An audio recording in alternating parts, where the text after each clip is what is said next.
नमस्कार, बेधडकमध्ये तुमचं स्वागत। बेधडकमध्ये आज आपण चर्चा करणार आहोत आंध्र प्रदेशच्या राजमुंद्री इथे महापुष्कर यात्रेमध्ये ज्या पद्धतीने चेंगराचेंगरी झालेली आहे, कुंभाच्या या सगळ्या पर्वामध्येच ही यात्रा होत असते तिकडे आणि भाविक तिथे येत असतात आणि जवळजवळ 29 भाविकांचा तिथे मृत्यू झालेला आहे। अशाच प्रकारची चेंगराचेंगरी यापूर्वी नाशिकला सुद्धा झालेली होती। 36 जणांचा तिथे मृत्यू झाला होता आणि येणाऱ्या या सगळ्या महापर्वाच्या काळामध्ये, कुंभाच्या काळामध्ये नेमकी काय तयारी आहे या सगळ्या राज्य सरकारची आणि तिथल्या स्थानिक प्रशासनाची नाशिकची, ते आपण तपासणार आहोत। आणि कुंभाबरोबरच जी वारी सुरू आहे त्या वारीच्या बाबतीमध्ये सुद्धा नेमकं काय होतंय, काय घडतंय आणि काय घडलं पाहिजे याबाबत सुद्धा आपण चर्चा करणार आहोत। अर्थात काही प्रश्न आपण उपस्थित केलेले आहेत। आंध्र प्रदेशामध्ये झालेली चेंगराचेंगरी होऊ नये यासाठी नाशिकच्या आयोजकांनी खबरदारी घेतली आहे का, हा आपला महत्त्वाचा प्रश्न आहे। कुंभमेळ्यावरती हजारो कोटी रुपये खर्च करणं संयुक्तिक आहे का, हे सुद्धा त्या निमित्तानं आपण विचारणार आहोत। आणि कुंभाच्या आयोजनावरती सरळ हातानं खर्च करणारं सरकार पंढरपूरच्या वारीकडे दुर्लक्ष करते का, हे सुद्धा त्या निमित्तानं आपण विचारणार आहोत। अर्थात त्यासाठी आपल्यासोबत मान्यवर आहेत, त्यांची मतं आपण जाणून घेणार आहोत। आपल्यासोबत आता स्टुडिओमध्ये राशीचक्रकार शरद उपाध्ये आहेत। आपल्यासोबत श्रीमंत सुधीरदास महाराज आहेत नाशिकवरनं, ज्यांचा अनेक वर्षांचा अनुभव आहे आणि वेगवेगळ्या कुंभांच्या पार्श्वभूमीवरती त्यांनी तिथे सगळी व्यवस्था पाहिलेली आहे जवळून। त्यांचं सुद्धा आपण म्हणणं या निमित्ताने समजून घेणार आहोत। विद्या बाळ सामाजिक कार्यकर्ता आपल्यासोबत आहेत पुण्यातून आणि आपल्यासोबत काही काळानंतर असणार आहेत राजाभाऊ रंधवे, जे माऊलींच्या पालखीचे चोपदार आहेत आणि त्यांचं सुद्धा म्हणणं आपण त्या निमित्ताने ऐकून घेणार आहोत। एकूण जी काही चर्चा आहे त्या चर्चेमध्ये कुठेतरी तुलना सुद्धा आपण करतोय आणि ती तुलना करत असताना ती तुलना योग्य आहे किंवा नाही हे सुद्धा आपण मान्यवरांकडून जाणून घेणार आहोत। गिरीश महाजन नाशिकचे पालकमंत्री, जलसंपदा मंत्री आणि कुंभ मंत्री आपल्या सोबत असणार आहेत या चर्चेमध्ये। त्यांच्याशी सुद्धा आपण नेमके काय तयारी चालले ते आपण त्यांना विचारणार आहोत।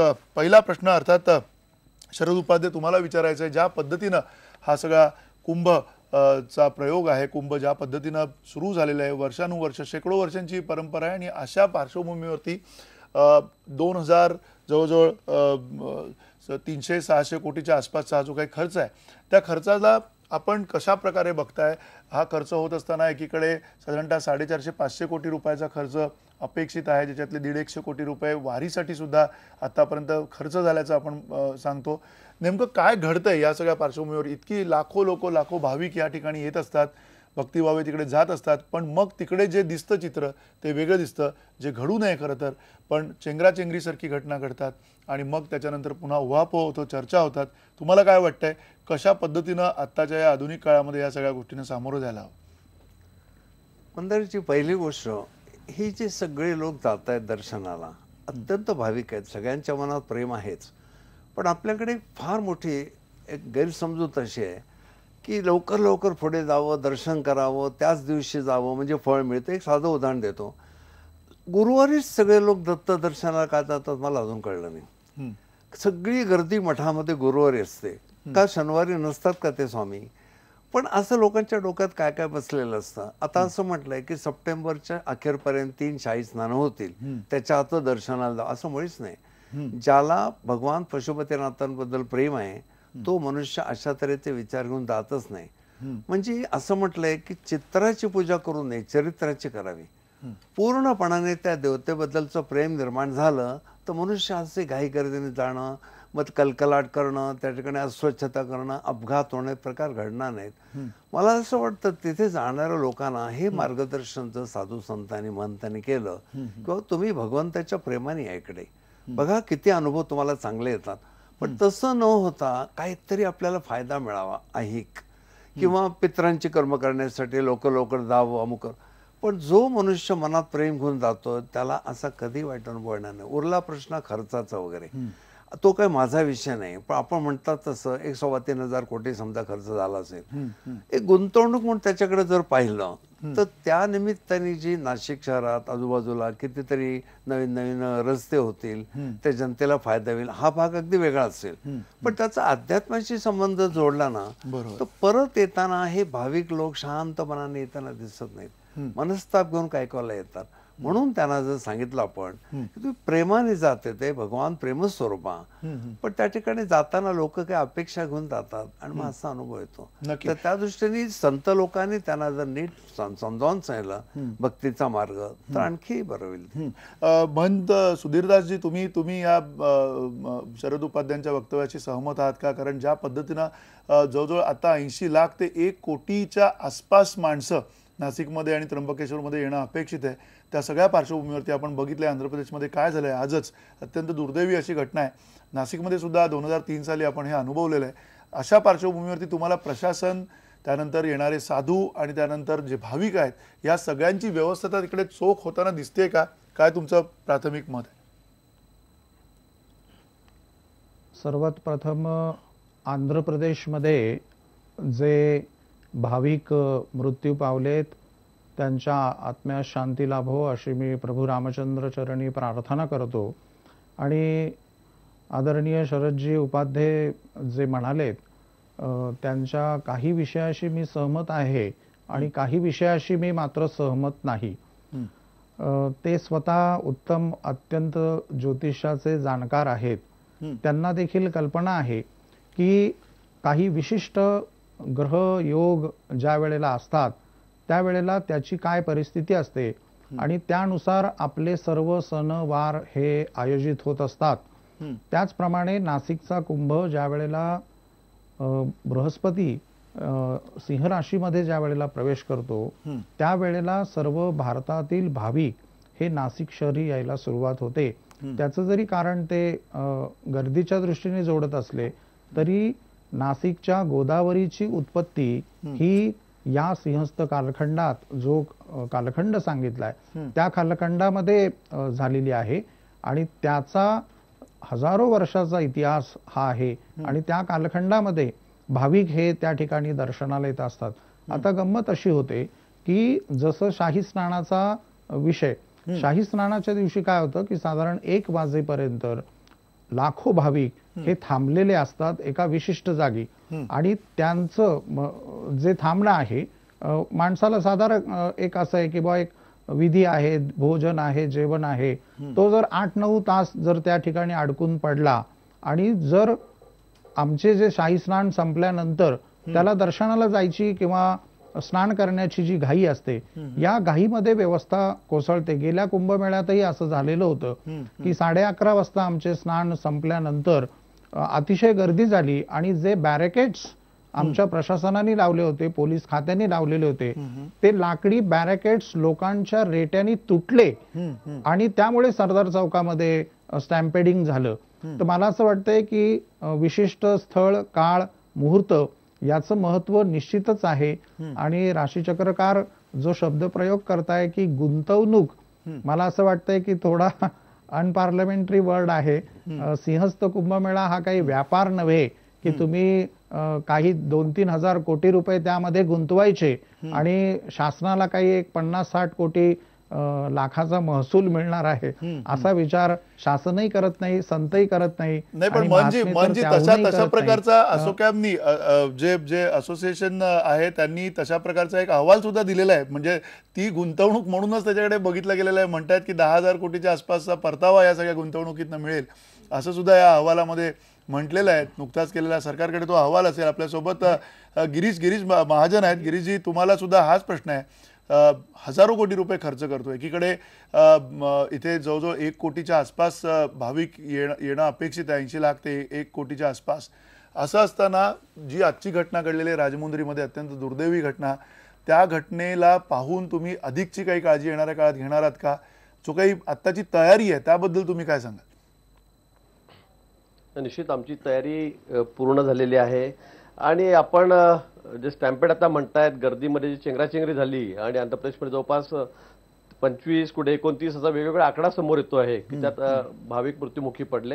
हे खरं आहे. आणि गेल्या वेळचा जो महाराष्ट्रातला अनुभव, नाशिकचा जो अनुभव होता तोही आमच्याकडे आहे की गेल्या वेळी आपल्याकडे 27 लोक जे सगळे भक्तगण त्या ठिकाणी आलेले होते ते या सगळ्या चेंगराचेंगरीमध्ये मृत्युमुखी पडले होते. आणि ते बघून आम्ही अतिशय बारकाईने त्याचं सगळं निरीक्षण करून पुढे संभाव्य धोका कसा टाळता येईल यासाठी आम्ही या ठिकाणी काळजी घेतलेली आहे.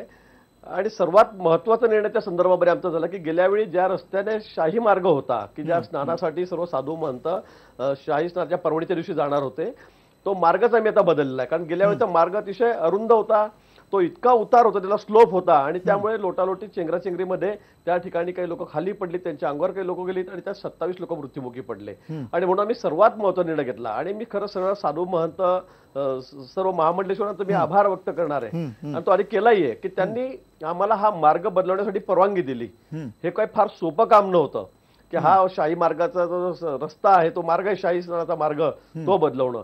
परंतु सर्वांनी एकमताने मंजुरी दिली, सर्वांनी 3-4 वेळा रस्ता बघितला, प्रशासनाने आम्ही सर्व प्रयत्न केलेत आणि हा रस्ता जो गेल्या वेळी होता त्यापेक्षा आता दुप्पट तिप्पट मोठा रस्ता आहे.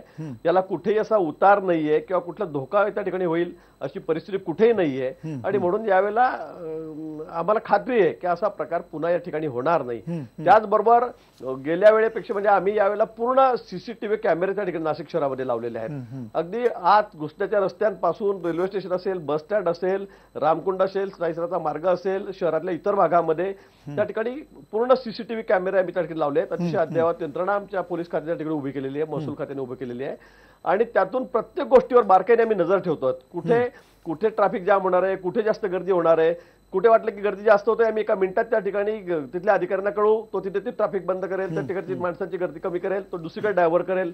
ट्रॅफिकच्या बाबतीमध्ये तेच केलेलं आहे. आणि अगदी प्रत्येक एकेका रस्त्यावर, प्रत्येक रस्त्यावर, प्रत्येक गल्लीवर आम्ही त्या ठिकाणी बारकाईने त्या ठिकाणी निरीक्षण करतो आहोत, लक्ष ठेवणार आहोत. मला वाटतं या माध्यमातून आता आम्हाला गर्दीवर कंट्रोल करता येईल. खरं आता यावेळेला गेल्या वेळीपेक्षा जास्त लोक येणार आहेत, कोटीमध्ये लोक येणार आहेत. थोडं विस्ताराने गिरीश भाऊ मी तुमच्याकडे पुन्हा येतो, विस्ताराने आपण बोलूया. पण राजाभाऊ रणदिवे तुम्हाला सुद्धा हाच प्रश्न आहे. जर तुम्ही बघत असाल वारी मध्ये जो 13-14-15 लाखाच्या आसपासची जर का भाविक येणार आहेत, वारकरी येणार आहेत आणि त्या बरोबरीने आता कुंभ सुरू आहे, तुम्ही कुठेतरी या दोन जे भाविकांचे जे उत्सव होत आहेत एक प्रकारचं तिथे त्या ठिकाणी जात आहेत, तिथे वैष्णव जात आहेत, तिथे वैष्णव शैव जात आहेत, अशा वेळेला तुम्हाला असं वाटतं का की जो खर्च व्हायला पाहिजे किंवा ज्या पद्धतीनं प्रशासनाने त्याच्यासाठी उपाययोजना केल्या पाहिजेत त्या उपाययोजना वारीच्या आणि कुंभाच्या तुलनेमध्ये वारीच्या कमी आहेत, असं काही तुम्हाला भावना आहे का? बरोबर आहे आपलं म्हणणं. कुंभाच्या तुलनेत वारीला खर्च शासनाचा त्या मानाने कमी होतो, हे वास्तव आहे. वारी ही वर्षानुवर्ष ही पालखी सोहळे जात आहेत. गेल्या 5-50 वर्षापासून याचं भविष्याचं व्हिजन ठेवून काही गोष्टी करणं गरजेचं होतं. परंतु त्या गोष्टी त्या वेळेस न झाल्यामुळे आता अनेक अडचणी आम्हाला नियोजनात आढळून येत आहेत. उदाहरणार्थ पालखी तळाच्या जागा चांगली कामं आपण जाऊन बघा, पंढरपूरमध्ये किती चांगली कामं चाललेली. येऊया गिरीश जी येतो. 10 लाख लोक तर खरं आहे, या ठिकाणी 1 कोटी येतात आणि 3 महिन्यामध्ये 5 कोटी लोक येणार आहेत. परंतु हा मेळा 15 वर्षातून एकदा होतो. देशभरातून नाही तर जगभरातून लोक या मेळाव्याला येत असतात. आणि नाशिक शहर हे खूप मोठं शहर आहे, आपण बघितलंय. सर्वच दृष्टीने एक आगळं वेगळं असं शहर आहे. आणि आम्ही जो खर्च करतो त्या खर्च करतोय हा इन्फ्रास्ट्रक्चरवर करतोय. एक साधूग्रामचे 300-350 कोटीचं टेम्पल. नक्की 350 कोटीचं साधूग्राम असावं की नसावं याच्यावरती पण येऊ आपण. गिरीशजी त्या मुद्द्यावरती पण येऊया. थोडंसं आधी आपल्याला राजाभाऊ रणदिवेंचं आपल्याला ऐकून घ्यायला हवं, कारण माऊलींच्या पालखीचे चोपदार आहेत. चोपदार म्हणून त्यांना अनेक समस्या समोर येत असतात. वर्षानुवर्ष ही पालखी सुरू आहे, वर्षानुवर्ष ही वारी सुरू आहे. अशा वेळेला वारीकडे पुरेसं लक्ष आतापर्यंत दिलं गेलंय की नाही, ह्या वर्षी काय होईल ते सुद्धा आपण लक्षात ठेवणार आहोत. पण नेमकं आतापर्यंतचा काय अनुभव आहे चोपदारांचा ते आपल्याला त्यांच्याकडनं समजून घ्यायचं आहे. राजाभाऊ काय म्हणाल तुम्ही? शासन खर्च करत नाही असं मी म्हटलेलं नाही. कुंभाच्या तुलनेत आपण विचारलं की किती खर्च केला जातो, तर त्या तुलनेत खर्च कमी होतो हे मी आत्ता सांगितलं. दुसरी गोष्ट, जे 50 वर्षानंतरचं व्हिजन ठेवून ज्या गोष्टी करायला पाहिजे होत्या त्या वेळेत झाल्या नाही आणि आता देखील त्याला निर्णय प्रक्रियेला विलंब होतो आहे असा आमचा अनुभव आहे. आणि त्यामुळे त्या गोष्टीचा खर्च देखील वाढतोय आणि खर्च वाढल्यामुळे पुन्हा त्या गोष्टीला प्रक्रियेला विलंब होतोय आणि वारीच्या समस्या दिवसेंदिवस संख्या वाढती. याचं एक छोटंसं उदाहरण मी आपल्याला सांगू इच्छितो. माननीय शरद पवार साहेबांनी 1984 साली तेव्हा आमची मागणी होती की रस्त्याचं चौपदरीकरण करावं. बरोबर. 1984 साली पवार साहेबांनी घोषणा केली आणि चौपदरीकरणाची घोषणा झाल्यानंतर आज जवळजवळ 30 वर्ष झालेली आहेत. एकूण 240 किलोमीटरचा रस्ता आहे, फक्त 80 किलोमीटरचा रस्ता चौपदरीकरण झालेला आहे. हम्म, हम्म.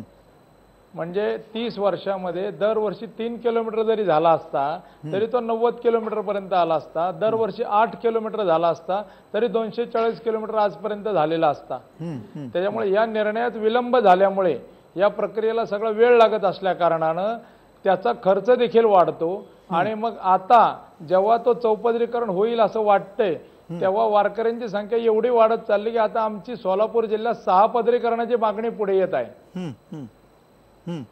त्यामुळे हे छोटंसं उदाहरण मी तुम्हाला त्या निमित्ताने सांगितलं की निर्णय प्रक्रियेतला जो विलंब आहे हा कमी करण्याची गरज आहे. बरोबर, नक्की नक्की आपण आणखीन विस्ताराने याच्यावरती चर्चा करूया. विद्याताई, तुम्ही सुद्धा ही सगळी चर्चा ऐकताय. अर्थात या सगळ्या चर्चेकडे कशा पद्धतीनं तुम्ही बघताय? कारण आध्यात्मिक विषय, भाविक आहेत, भक्तगण आहेत, विविध पद्धतीनं आपण या सगळ्याकडे बघतो. पण तरी सुद्धा सगळ्यात महत्त्वाचा जो मुद्दा आहे तो अलोकेशनचा, रिसोर्स अलोकेशन ज्यावेळेला एवढं केलं जातं, एवढ्या मोठ्या प्रमाणावरती हा नियोजनाचा जो ताण आहे सरकारवरती येत असेल, सरकारकडची एक ती जबाबदारी म्हणून आपण बघतो त्या सगळ्याकडे. पण हे सगळं करत असताना आपण हे विवेकी दृष्टिकोनातून करतोय असं तुम्हाला वाटतंय का? मला या प्रश्नाकडे बघताना 2-3 महत्वाचे मुद्दे सांगावेसे वाटतात. काही मुद्दे त्यातल्या माझ्या आधीच्या वक्त्यांनी सांगितलेत त्याला मला पाठिंबाही द्यावासा वाटतो. आता सुरुवातीला उपाध्ये बोलताना जे म्हणाले त्यात 2 महत्वाचे मुद्दे होते. ते असं म्हणाले की एका ठराविक काळामध्येच कुंभमेळ्यासाठी जाणं आणि त्यामुळे लाखोंची आणि कोट्यावधींची संख्या होणं आणि त्यातून व्यवस्थापनामध्ये अडचणी येणं हा एक महत्वाचा मुद्दा आहे. आणि त्यामुळे ते काही फेज आउट करता येईल का? एकाच दिवशी गेल्याने पुण्य मिळालं आणि नंतर गेलं तर मिळणार नाही असं काही आहे का? याचा खरोखरीच फेरविचार व्हायला ही एक गोष्ट. दुसरं मला असं वाटतं की कुंभमेळा हा काही वर्षांनी एकदाच येतो आणि म्हणून त्याच्या व्यवस्थेचा ताण, त्याचा खर्च हे सगळं वेगळं असणार याची मला कल्पना आहे. पण आता जे आपले चोपदार भाऊ बोलले त्यांच्या बोलण्यावरून मला असं वाटतं की मग वारी जर वर्षानुवर्ष होतीये, ती विजन असलेल्या माणसाला तिचा वाढता विस्तार आपल्याला कळतोय आणि तीही जर कुंभमेळ्यासारखीच एक महत्वाची महाराष्ट्रातली घटना असेल तर इतके वर्षाच्या अनुभवानंतर सुद्धा त्याची पूर्ण व्यवस्था आपण का करू शकत नाही? ऐन वेळेला कोर्टाच्या निकालामुळे वाळवंटामध्ये राहुट्या टाकता न येणं, त्यासाठी सरकारने दुसरी जागा घेऊन तिथे ऐन वेळची सोय करणं आणि माझी माहिती बरोबर नसेल तर मला दुरुस्त करा, पण गेल्या वर्षीपर्यंत हाताने मैला काढण्याची जी प्रथा तिथे राबवली जात होती त्यातही आता सुधारणा केली असं म्हणतात. पण काही दिवसापूर्वी खरं म्हणजे वृत्तपत्रात आलं होतं की तीही सुधारणा पुरेशी झाली नाही. आणि खरं म्हणजे माझ्यासारखं माणूस, माफ करा या संदर्भामध्ये चर्चेमध्ये जी काही मी मतं मांडणार आहे त्याच्यामुळे अनेक लोक माझ्या रागावण्याची शक्यता आहे. पण मला माझं जे प्रामाणिक मत आहे ते मत मांडावंसं वाटतं, त्याचं स्वातंत्र्यही मला आहे आणि मी माझ्या मताला विरोध करणाऱ्यांनी माझं स्वातंत्र्य मान्य करावं असं मला वाटतं. उपाध्यांचा दुसरा मुद्दा अतिशय चांगला होता. ते असं म्हणाले होते की ही जी वारीला किंवा कुंभमेळ्याला माणसं जातात याचा उद्देश नेमका काय असतो? ही माणसं जेव्हा या वारी किंवा कुंभमेळ्याचं काय त्या दिवसातलं जे काय क्रियाकर्म आणि काय काय गोष्टी असतील ह्या सगळ्या करून परत जातात तेव्हा देवाकडे जाण्यासाठी आपलं मन अधिक प्रसन्न व्हावं, शांत व्हावं, आपल्या मनातल्या वाईट गोष्टी गळून पडाव्यात आणि आपण एक अधिक चांगला माणूस म्हणून शांत आणि स्वस्थ रूपात घरी जावं, अशा प्रकारचं काही परिवर्तन या वारीबरोबर चालणाऱ्या आणि कुंभमेळ्यामध्ये येणाऱ्या लाखोंच्या संख्येने येणाऱ्या भक्तांच्या मनामध्ये काही परिवर्तन होतं का नाही? आणि ते जर होत नसेल तर मला आता उच्च न्यायालयाने जो निकाल दिलेला आहे एका याचिकेच्या संदर्भात, त्या संदर्भात या 2 उत्सवांचं स्थान काय हा प्रश्न फार महत्वाचा आणि म्हणून उपस्थित करावासा वाटतो.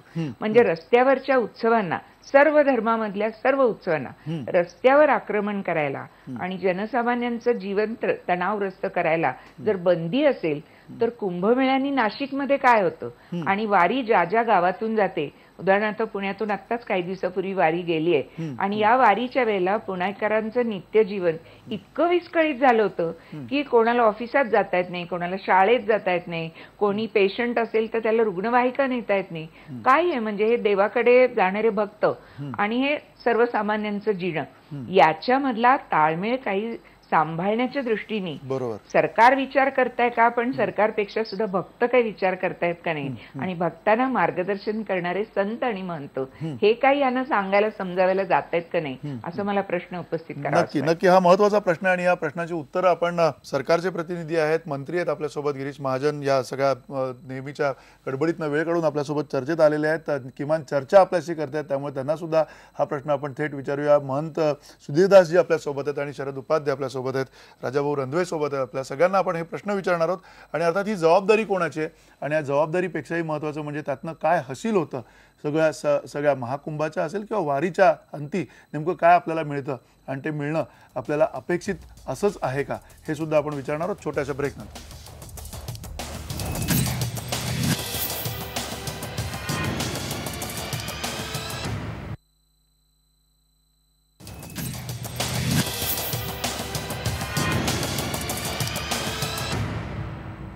बेधडकमध्ये पुन्हा एकदा स्वागत. आपण चर्चा करतोय राजमुंद्री इथल्या चेंगराचेंगरीच्या पार्श्वभूमीवरती सिंहस्थ कुंभमेळा जो आहे आणि आषाढी वारी जी आहे या दोन्हीच्या संदर्भामध्ये आपण एक तुलनात्मक आढावा घेतोय, चर्चा करतोय.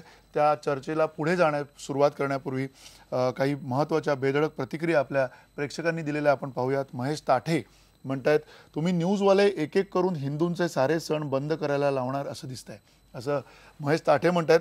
सिद्धार्थ ढगे म्हणतायत, हे सरकार शेतकऱ्यांना मदत करण्यासाठी तिजोरी खाली आहे असं म्हणतं, मग कुंभमेळ्यासाठी 2,500 कोटी द्यायला कुठून येतात, हे सिद्धार्थ ढगे म्हणतायत.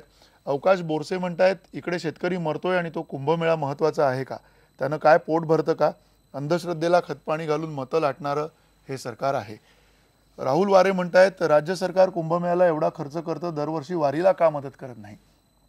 प्रदीप रोकडे म्हणतायत, 2,500 कोटी रुपये कुंभमेळ्यावरती खर्च केल्यानंतर महाराष्ट्रातील शेतकऱ्यांच्या आत्महत्या थांबणार आहेत का. आणि निशांत पाटील म्हणतात, कुंभमेळा हा आपल्या देशाचा अभिमान आहे, आयोजकांनी राजकीय श्रेय बाजूला ठेवून योग्य ती खबरदारी घेतली पाहिजे. अजिंक्य सावंत म्हणतात, सामान्य माणसानं खरं तर हिंदू सण उत्सव खर्चिक का असतात याची कारणं शोधायची वेळ आली आहे. बोलक्या प्रतिक्रिया आहेत आणि अर्थात विचार करायला लावणाऱ्या प्रतिक्रिया आहेत. खर्चाचा मुद्दा ज्यावेळेला येतो त्यावेळेला गिरीश महाजन तुम्हाला हा प्रश्न विचारायचा आहे की खरं तर जर का वारीचा आणि याची तुलना खरी करता येणार नाही, कारण विविध पद्धतीनं हे दोन्ही शेकडो वर्षापासून आपल्याकडे आलेले उत्सव आणि वारी आहे, पण त्याहीपेक्षा महत्त्वाचा मुद्दा असा आहे की आत्तापर्यंत 2,400 कोटी रुपये जेव्हा आपण कुंभावरती खर्च करतो आणि वारीवरती साधारणतः 130 कोटी रुपयेच जिल्हा प्रशासनाकडे आलेले आहेत, 90 कोटीपर्यंतचा साधारणतः आत्तापर्यंतचा खर्च वारीवरती झालाय असं सांगण्यात येतं. 4 वारी जवळजवळ होतात वर्षभरातनं, एक कुंभ 12 वर्षांनी होतं. अशा वेळेला व्यवस्थापन म्हणून आपण ज्याला बघतो, सरकार प्रशासन म्हणून आपण बघतो, तुम्हाला असं वाटत नाहीये की वारीवरती कुठेतरी अन्याय होतो या सगळ्या खर्चाच्या बाबतीमध्ये? नाही, सरकार या बाबतीमध्ये अतिशय संवेदनशील आहे.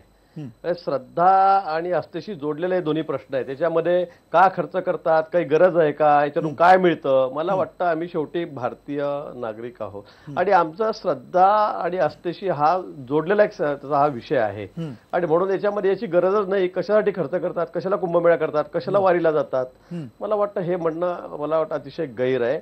या कुठेतरी आमच्या भावनांना, सर्वसामान्य माणसाच्या, वारकऱ्याच्या किंवा भक्तांच्या भावनेला ठेच पोडणार प्रश्न. उद्या आपण गणपती कशाला करतात, दुर्गात्सव कशाला करतात, मला वाटतं हे काही म्हणणं योग्य नाही. पण हे सगळे उत्सव आपण रस्त्यावरती येऊन करतो. रस्त्यावरती येत असताना नागरिकांना, ज्या नागरिकांना हे करायचं नाही त्यांना सुद्धा तितकाच अधिकार आहे, त्या नागरिकांना आपण त्रास देतो अशी भावना आपण नाही का स्वीकारू शकत? नाही आहे, पण त्याच्यामुळे आपण आपल्याला असं करता येणार नाही की आता सगळे उत्सव बंद करून टाका, आमचे धार्मिक सगळे कार्यक्रमच बंद करून टाका, असंही आपल्याला करता येणार नाही. निश्चित आहे त्रास होतो, मिरवणुकीच्या वेळी त्रास होतो, काही लोकांना त्रास होतो, पण खूप लोक असे आहेत पर्सेंटेजमध्ये की ते या सगळ्या आस्थेशी श्रद्धेशी जोडलेले आहेत आणि त्यामुळे काही लोकांचा थोडासा त्रास होतही असेल. काही लोकांना वाटतं की कशासाठी उत्सव काय, पण मला वाटतं बहुतांशी श्रद्धाळू आमच्या या देशामध्ये आहेत, प्रत्येक धर्मामध्ये आहेत आणि त्यांचा हा विषय अतिशय श्रद्धेचा, आस्थेचा त्यांच्यासाठी आहे. मी असं म्हणणार नाही की कोणाला त्रास होत नाही, परंतु मग त्यासाठी मग आम्ही आमचे सगळे उत्सव बंद करायचे का? मुद्दा बंद करायचा नाही, मुद्दा नियोजनाचा आहे. मुद्दा बंद करण्याचं आपण कोणीच म्हणत बरोबर आहे नाही की हे सगळं बंद झालं पाहिजे, पण नियोजन तरी ते ज्या अपेक्षेने झालं पाहिजे, ज्या वेगानं झालं पाहिजे ते नियोजन होताना दिसत नाहीये. वारीच्या बाबतीमध्ये खास करून हे अतिशय आपल्याला स्पष्टपणे समोर येतं, जे आता राजाभाऊ रणवेंनी सांगितलं की जर इतका फक्त 240 किलोमीटरचा मार्ग असेल तो सुद्धा आपल्याला आज चौपदरी करता येत नाही. अशी परिस्थिती असताना काय नेमकं झालं पाहिजे असं वाटतं तुम्हाला? नाही, निश्चित राजा भाऊनी सांगितलं की शरदरावांनी त्यावेळेला सांगितलं 30 वर्षापूर्वी चौपदरी रस्ता करू. मला आता यातली माहिती नाही 80 किलोमीटर रस्ता झालेला आहे, पण मी निश्चित आपल्याला सांगेल. या ठिकाणी मी शासनाचा एक प्रतिनिधी आहे, कॅबिनेट मंत्री आहे. मी शासनाच्या वतीने आपल्याला सांगेल की लवकरात लवकर हा रस्ता पूर्ण करण्यात येईल, लवकरात लवकर. मला माहित आहे की हा महाराष्ट्रातील आपल्या सर्वसामान्य माणूस आहे, शेतकरी माणूस आहे, मजूर माणूस आहे, त्याचा हा आस्थेचा विषय. वारी म्हणजे पांडुरंगाचा प्रत्येक माणूस या ठिकाणी भक्त आहे.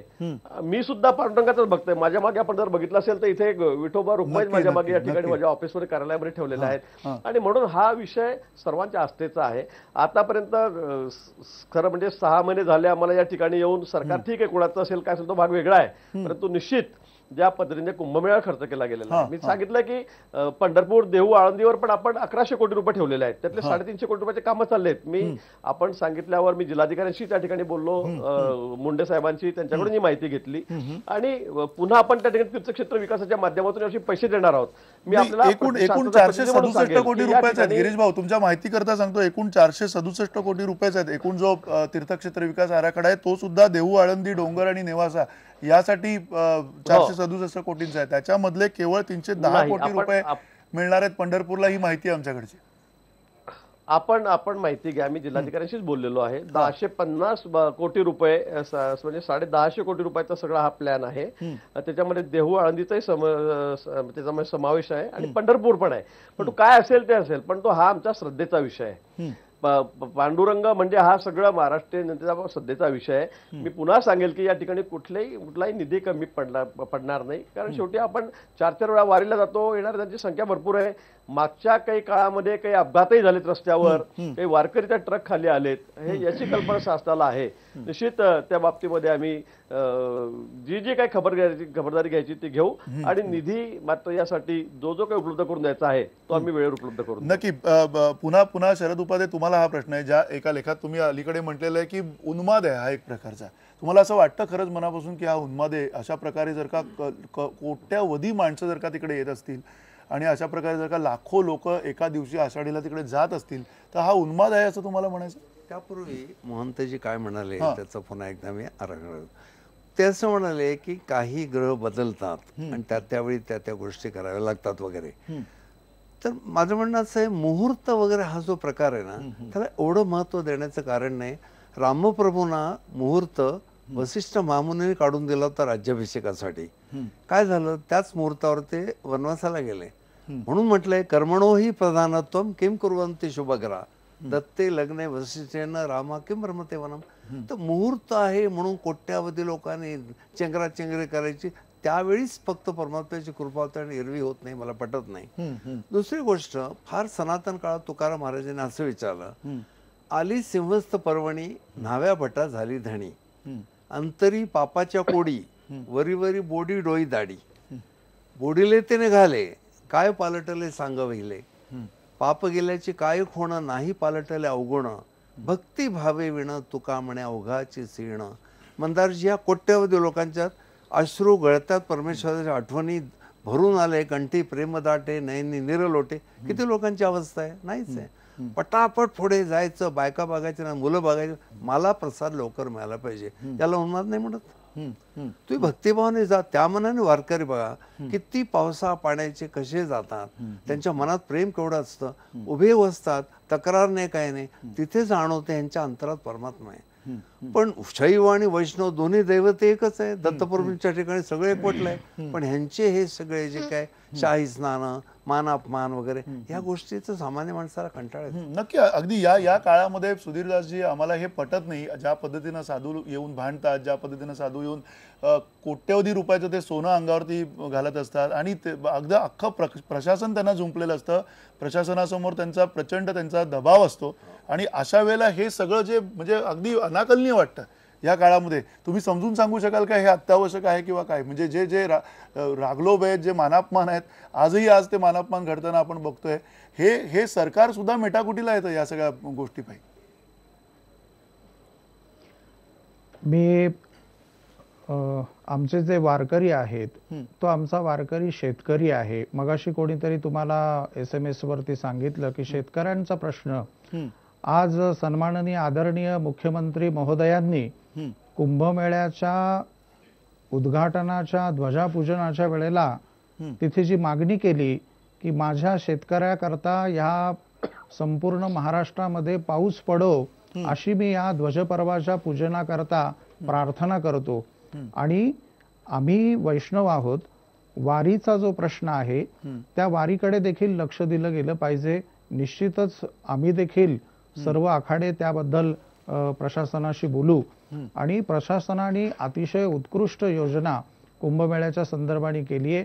मी आमचे कुंभमेळा मंत्री गिरीशजी महाजनांना विशेष धन्यवाद देईल, नाशिकच्या कलेक्टरांना धन्यवाद देईल, पोलीस प्रशासनाला धन्यवाद देईल की आजचा पहिला दिवस मंदारजी मी आपल्याला सांगू इच्छितो, पहिल्या दिवशी साधारणतः 3.5 ते 4 लाख लोक आज कुठलाही अपघात न होता नाशिकला फक्त दर्शन घेवले. त्र्यंबकची आकडेवारी माझ्याकडे नाही आणि अतिशय शांततेत निर्विघ्नपणे हा पहिला दिवस पार पडला. दुसरा प्रश्न आहे की राशीचक्रकार ज्या पद्धतीची एक थेरी आज मांडतायत, मला असं वाटतं की त्यांनी प्रत्येक राशीचे फल सांगून असंख्य दिवस त्यावरती व्यवसाय केला आणि आज ते मुहूर्त आणि पर्व किंवा जे काही नक्षत्र आहेत, ग्रह आहेत, प्रभू रामचंद्रांचा त्यांनी उल्लेख केला. पुनर्वसू नक्षत्रावरती प्रभू रामचंद्रांचा जन्म झाला आणि त्या नावावरती आज लाखो लोक आज या भारतभूमीमध्ये जिवंत आहेत. तर मला असं वाटतंय की राशीचक्रकार शरदजी एकीकडे सगळ्या प्रत्येक राशीचं महत्व सांगत होते आणि आज ते त्यावरती टीका करतायत की फलज्योतिष्य नाही, अमुक नाही, मुहूर्त नाही. तो कार्यक्रम पाहिला नाही म्हणजे विनोदी कार्यक्रम आहे. नाही, मी पाहिलाय तुमचा कार्यक्रम. हसवण्यासाठी मानवी स्वभावाच्या गमती जमती आहेत त्या. ज्योतिषशास्त्राचा प्रचार नाही त्याच्यामध्ये. मला काय म्हणायचंय, मी महत्व राशींचं सांगणं वगैरे केलंच नाही. त्या विषयाचा जो बेस, त्याचा जो बेस होता ना, तो बेस तुम्ही कशा करता स्वभाव आहे राशीचक्राचा. प्रश्न असा आहे की टीका करण्याकरता तुम्ही जरी विषय निवडला तरी त्यात काय झालं. मला ठीक आहे, मी वैयक्तिक आपल्याला बोलत नाही, आपल्याबद्दल आदर आहे मला, परंतु आजची जी परिस्थिती आहे, उदाहरण एक तुम्हाला सांगतो, 2013च्या प्रयागराज कुंभमेळ्याला एका दिवशी 3.25 कोटी लोक प्रयाग तीर्थक्षेत्री होते. काय तिथे प्रशासनावरती प्रचंड ताण पडला असेल. तिथे जे स्टॅम्पेडिंग झालं, त्या रेल्वेच्या पुलावरती अतोनात गर्दी झाली आणि तो पूल कोसळला.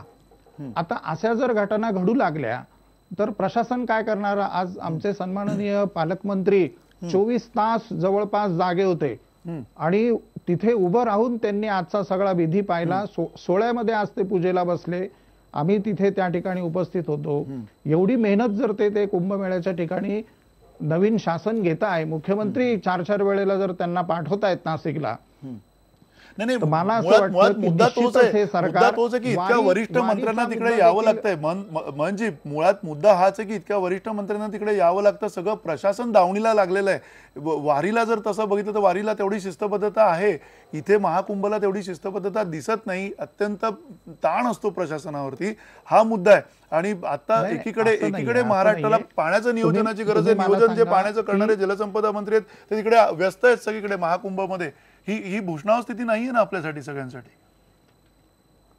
नाही, असं नाहीये. सन्माननीय गिरीशजी महाजन साहेब त्या ठिकाणी लक्ष देऊन आहेत आणि मुख्यमंत्री त्यांच्या माध्यमातून तिथे काय होते 10-15 मंत्री नाशिकला आले. हा बोला गिरीशजी बोला. लक्ष दिलं तर का दिलं, नाही दिलं तर का देत नाही. म्हणजे तुम्ही दोन्हीकडून आम्हाला नाही, दोन्हीकडून नाही गिरीशजी. आमची इच्छा आहे, तुम्ही ही जबाबदारी घेतली, ही गोष्ट चांगली आहे. तुम्ही उत्कृष्टपणे त्याचं प्रशासन करताय, ही सुद्धा चांगली आहे. पालकमंत्री आहात तुम्ही, पण त्याबरोबरीनं इतकं दावणीला बांधलं जाणं प्रशासन आणि ज्या पद्धतीनं साधू लोकांची ज्या आत्ताच्या काळामधली जी सगळी मानापमान नाट्य बघतोय आम्ही, ते बघून आम्हाला दया येते, प्रशासनाच्या बद्दलची दया येते. वर्षानुवर्ष शेकडो हजारो वर्षापासून चालत आलेली आमची प्रथा आहे. हा आमच्या श्रद्धेचा विषय, हिंदू धर्माचा हा आमच्या आस्थेचा विषय आहे. आणि तुम्ही अशा वेळी तुम्ही म्हणाल की तुम्ही काही करू नका, का तुम्ही का जातात, काय फार भूषणावं आहे का, तर मला वाटतं हे म्हणणं गैर आहे. एकीकडे दुसरं काही झालं तर मग म्हणाल किंवा पालकमंत्री लक्ष दिलं नाही, त्यांनी आलेच नाहीत. आम्ही एवढं सूक्ष्म गोष्टींचं नियोजन करून की एकेका गोष्टीवर आम्ही विचार करून त्या ठिकाणी आम्ही प्लॅनिंग करतोय. त्यासाठी तिथेच मी मुक्काम ठोकू नये. आणि मग तुम्ही म्हणता की मग फार भूषणावं आहे का. आता कोट्यावधी लोक त्या ठिकाणी येणार आहेत आणि मी जर व्यवस्था नाही केली, शासनाने व्यवस्था नाही केली, प्रशासनाने नाही केली, तर उद्या तुम्ही जर मला दोष द्याल की यांनी काय केलं, नक्की मुद्दा तुम्ही जे आता करतायत तो चुकीचा मुद्दा असं म्हणण्याचा मुद्दा नाहीये. मुद्दा असा आहे की तुम्हाला तुमच्या इतक्या वरिष्ठ पातळीवरनं हे सगळं करावं लागतंय, ते स्वयंशिस्तीने होत नाहीये. एवढा जर का धर्म आपला सनातन आणि इतका पूर्वीपासून एवढं मोठं कार्य आहे, कोट्यावधी लोक येणार आहेत. आपण बघताय इतर ठिकाणी कसे अपघात होत आहेत, काय काय घटना, मागच्या वेळेचा अनुभव आहे आमचा. आणि हा श्रद्धेचा विषय, लोक येणार आहेत. तुम्ही म्हटलं की या दिवशी काय, तर प्रत्येक गोष्टीचा मुहूर्तच असतो. त्यामुळे कोणत्या धर्मामध्ये घ्या, मग प्राथमिकता तुमची ही आहे, हे मान्य आहे.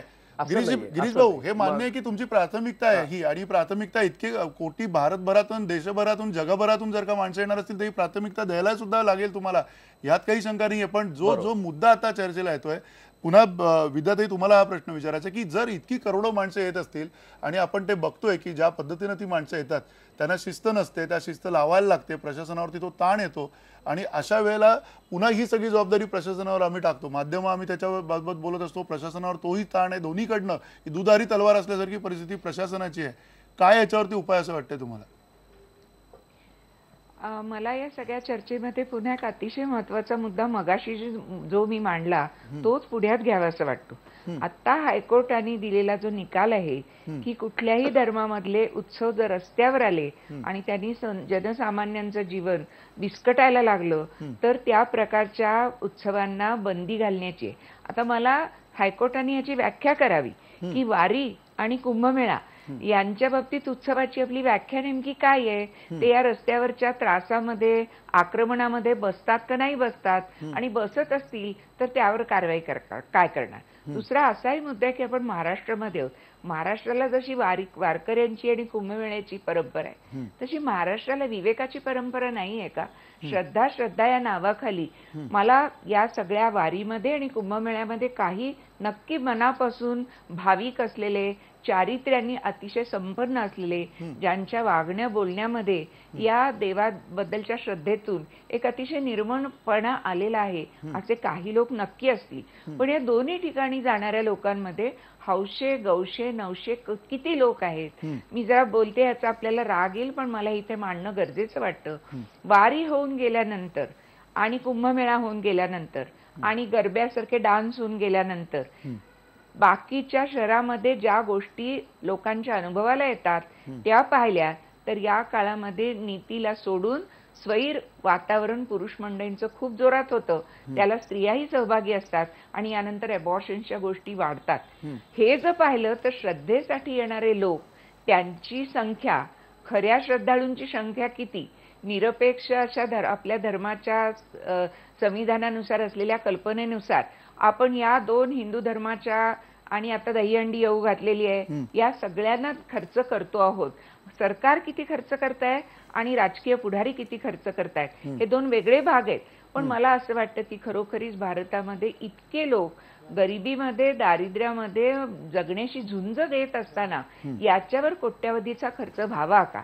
आणि श्रद्धा आहे म्हणून जर लोक जात असतील तर श्रद्धेने देवाकडे गेलेले लोक स्टॅम्पीड झाल्यामुळे मरतात. म्हणजे देव आपलं संरक्षण करेल, देवाच्या पाया पडून आपल्याला शांतता लाभेल, आपलं भलं होईल याचाच फज्जा उडालेला आपल्याला दिसतो. अशा वेळेला अशा कुंभमेळ्यामध्ये मुख्यमंत्र्यांनी पावसासाठी प्रार्थना करणं हे माझ्या मते अर्थहीन आहे. याच्यासाठी केलेले यज्ञ, अरे मग इतका मराठवाड्यामध्ये दुष्काळ झालाच नसता ना. यज्ञाने जर पाऊस पडत असता तर मराठवाडा इतक्या वर्षानुवर्ष का बरं पावसापासून वंचित आहे. या सगळ्या गोष्टींचा विवेकवादी महाराष्ट्राच्या माणसांनी काही विचार करायला हवा का नको. काय या परंपरा शेकडो वर्षाच्या आहेत म्हणून जपत बसायच्या का.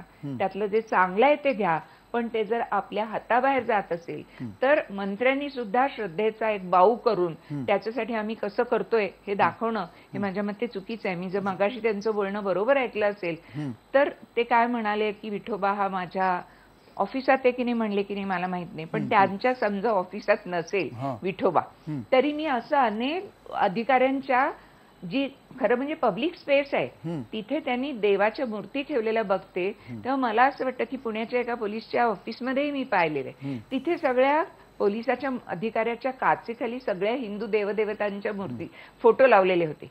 मला असं वाटतं तिथे एखादा ख्रिश्चन एखादा मुस्लिम असा जर माणूस आला तर ह्या माणसाकडनं मला न्याय मिळेल की नाही असा प्रश्न त्याच्या मनामध्ये येईल का न येईल. आणि मग त्यांचं जसं स्वातंत्र्य आहे तसं माझं स्वातंत्र्य काय, आणि मी जर या सेक्युलर राज्यामधला एक नागरिक आहे तर माझ्या अभिव्यक्ती स्वातंत्र्याचं तरी काय आणि माझ्या संरक्षणाचं तरी काय.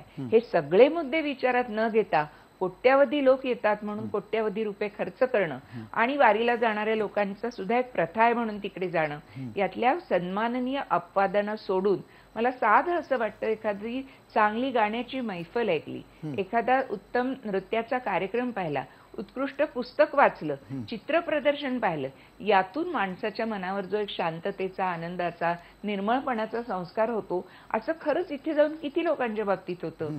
संख्येलाच आपण फक्त महत्व देऊन आणि आपल्या सरकारने कसं खूप काही केलं असं दाखवायचा हा सरकारचा प्रयत्न आहे. आणि म्हणून उच्च न्यायालयाने दिलेली जी याचिकेच्या संदर्भातला जो निर्णय आहे तो त्याच्या कसोट्या या दोन्ही उत्सवांना लावल्या पाहिजेत असं मला आग्रहाने इथे मांडावंसं वाटतं. नक्की तुम्ही जे आग्रहाने म्हणताय त्या बरोबरीनं पुन्हा राजाभाऊ आपल्यासोबत आहेत. राजाभाऊ, तुम्हाला सुद्धा वारीच्या या आपल्यासोबत मंत्री आहेत, कॅबिनेट मंत्री आहेत गिरीश महाजन.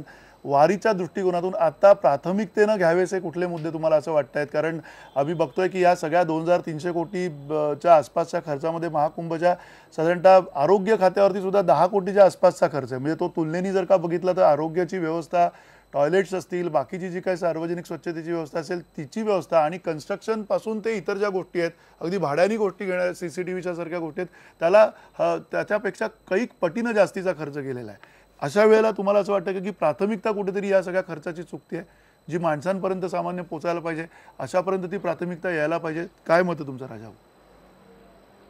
मुळात शासन हे सर्वसामान्य सर्व माणसांचं प्रतिनिधित्व करतं. ते केवळ वारकऱ्यांचं, केवळ हिंदू धर्मियांचं, केवळ मुस्लिमांचं, केवळ ख्रिश्चनांचं करतं असं मी मानत नाही. हे सर्वांचं प्रतिनिधित्व करतं. असं करत असताना शासनाच्या समोर केवळ वारी किंवा कुंभमेळा हे एक दोनच विषय असतील असं काही मानण्याचं कारण नाही. अनेक विषय शासनापुढे असतील, परंतु त्यावेळी तो प्राधान्यक्रम ठरवावा लागतो. त्या प्राधान्यक्रमामध्ये वारीचा देखील विषय समाविष्ट व्हावा अशी आम्ही नेहमी शासनाला मागणी करत असतो. दुसरी गोष्ट, वारीचं जेव्हा नियोजन करत असतो, शासन जेव्हा खर्च करतं, त्या वारीचा जो बेनिफिशियरी आहे, जो वारकरी आहे, त्याला विश्वासात घ्यावं, त्याला त्या कमिटीवर घ्यावं आणि त्यांना हवं त्या पद्धतीने त्याची डेव्हलपमेंट व्हावी. असे काही उदाहरणं देता येतील की त्यांना विश्वासात न घेतल्यामुळे चुकीच्या पद्धतीने खर्च झाला आणि तो शासनाचा खर्च म्हणजे पर्यायाने लोकांचा पैसा वाया गेला, अशी काही उदाहरणं आहेत. त्याच्यामुळे वारकऱ्यांना विश्वासात घेतलं पाहिजे ही एक आमची मागणी आहे. आणि शासनाकडे वारकरी जे मागतात ते स्वतःसाठी कोणतीही गोष्ट मागत नाही, परंतु ज्या मूलभूत सुविधा आहेत आणि ज्या पुरवणं शासनाची जबाबदारी आहे त्याविषयी शासनाकडे मागण्या आहेत. उदाहरणार्थ, दिवसेंदिवस शहरीकरण वाढत चाललेलं आहे, त्यामुळे पालखी तळाची समस्या गंभीर रूप धारण करू लागली आहे. ही मागणी आमची 20-25 वर्षापासून आहे. बरोबर. तेव्हा जर पालखी तळाचं आरक्षण जर झालं असतं तर आता जे जागांच्या किमती वाढल्या आणि ज्या जागा मिळण्यासाठी अडचणी निर्माण होत आहेत तेवढ्या प्रमाणात त्या अडचणी झाल्या नसत्या. नक्की नक्की. त्यामुळे निर्णयातला विलंब हेच आमच्या नक्की. गिरीजी, तुम्ही हे ऐकलं असेल, निर्णयातला विलंब जो आहे तो तरी तुम्ही येत्या काळामध्ये. हा बोला राजाभाऊ बोला. दुसरा एक मुद्दा मला यात खुलासा करायचा होता थोडासा, की आदरणीय विद्याताई बाळ आहेत, या अतिशय ज्येष्ठ अभ्यासिका आहेत. त्यांना सर्व गोष्टींकडे त्रयस्थपणे पाहण्याची त्यांना अतिशय चांगली नजर आहे. आणि त्यांनी इतर सर्व गोष्टींबाबत वारीची देखील तुलना केली. वारीमधून जर समाधान मिळत नसतं, मुळात वारीबाबत आम्ही नेहमी असं सांगतो की कोणी वारीचं आमंत्रण देत नाही, कोणी कोणाला आमंत्रण न देता सर्वजण येतात. आणि वारीचं जे शिस्तपण आहे त्या स्वयंशिस्त वारकऱ्यामध्ये आहे आणि तेच या सर्व शिस्तीचं श्रेय आहे. आणि जर त्याला यात समाधान मिळत नसतं तर तो पुन्हा पुन्हा या वारीला आलेला नसता. नक्की नक्की अगदीच त्याला ज्या अर्थी समाधान मिळते म्हणूनच तो पुन्हा पुन्हा आणि वंश परंपरेने ही वारी करतोय. त्यामुळे त्याला यात समाधान मिळते. ज्याला जे वारी करतात त्यांच्याशी चर्चा केली तर याबाबत आपल्याला नक्कीच नक्कीच अनेक जणांशी आपण बोलतो त्याला ती अनुभूती असते लोकांना आणि त्यामुळेच इतक्या नियमितपणे आणि इतका त्रास सहन आणि अतिशय शिस्तबद्धपणे ही वारी केली जाते. आणि त्यातनं त्याहीपेक्षा महत्त्वाची जी संतांची शिकवण आहे ती सुद्धा एक प्रकारे पुरोगामी शिकवण आहे, हे सुद्धा आपल्याला विसरून चालणार नाही. अगदी थोडक्यात विद्याताई काय म्हणायचं तुम्हाला, कारण तुम्ही बोट वरती करून आता बोलू इच्छित आहे. मला एक अगदी छोटा मुद्दा मांडायचा आहे. रंधावे भाऊंनी जी एक सिन्सिरिटी किंवा संवेदनशीलता व्यक्त केली त्याच्याविषयी मला पूर्ण आदर आहे. मी मगापासून असं म्हणते की कुंभमेळ्यामध्ये आणि वारीमध्ये यांच्यासारखे मनापासून विठोबाची भक्ती करणारे नक्कीच काही लोक आहेत. जे तसे नाही आहेत, जे हौशे नवशे गवशे आहेत, ज्यांना घरातलं घर पण नकोसं झालंय किंवा जी माणसं घरातल्यांना नकोशी झाली आहेत, अशा कटकटी टाळण्यासाठी सुद्धा लोक तिथे जातात. धान्य त्याला काही तिथे ज्या देणग्या मिळतात त्याचा लाभ घेणारे लोक आहेत. पण या सगळ्याच्या पलीकडे जाऊन मला तुकारामांचाच एक अभंग सांगावाच वाटतो की तुकारामांपासून टागोरांपर्यंत देवाविषयी एक अतिशय महत्वाची गोष्ट सांगितली गेली आहे. ती कशी आहे तर देव काही हा देव्हाऱ्यात नाहीये, तो देवळात नाहीये. तर तुकोबांनी असं म्हटलंय, आहे देव ऐसी वदवावी वाणी, नाही ऐसा मनी अनुभवा. हे जर सार आपल्या मनात असेल तर आपण अशा प्रकारे अडीअडचणीमध्ये स्टॅम्पिड होणाऱ्या ठिकाणी किंवा सगळीच गैरव्यवस्था नाशिकमध्ये किंवा पुण्यामध्ये इतर गावामध्ये होते ती होऊ नये. अशा प्रसंगी आपण देवाकडे जाऊ का आपल्या मनातल्या देवाला आपल्या घरामध्ये बसून प्रार्थना करू आणि कदाचित त्यामुळेच आपली देवाची भेट होईल. हा जरा भक्तांनी विचार करायला हवा असं मला. नक्की देव भेटायचाच असेल तर तो कुठेही भेटेल यामध्ये सुद्धा काही शंका नाहीये. जे देवावरती विश्वास ठेवतात त्यांना हे म्हणायला अगदी निश्चित ती जागा आहे. अर्थात हा खूप मोठा विषय एवढ्या एका तासामध्ये हा संपणारा नाहीये. गिरीश महाजन अतिशय अथक प्रयत्नांनी तिकडे गेले काही काळ काम करतायत आणि निर्विघ्नपणे ही येणारा जो महाकुंभ आहे तो महाकुंभ पार पडावा. सुधीरदासजी महंत आपल्या सोबत होते, ते सुद्धा गेले काही काळ अथकपणे तिथलं आयोजन बघतायत. पण सुधीरदासजी तुम्हाला सुद्धा आमचं आव्हान हेच आहे की मानापमान होऊन देऊ नका साधूंचे. आणि जो प्रशासनावरती ताण पडतो, अक्षरशः अनाठाई असा जो ताण आहे तो कसा टाळता येईल हे सुद्धा साधू जे महंत आहेत तिथले त्यांना सुद्धा तुम्ही त्या पद्धतीचं आवाहन करू शकता.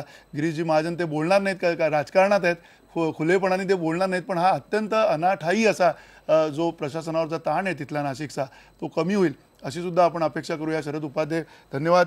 राजाभाऊ तुम्ही सुद्धा या चर्चेमध्ये आलात, धन्यवाद. नमस्कार. एक अर्धा नंबर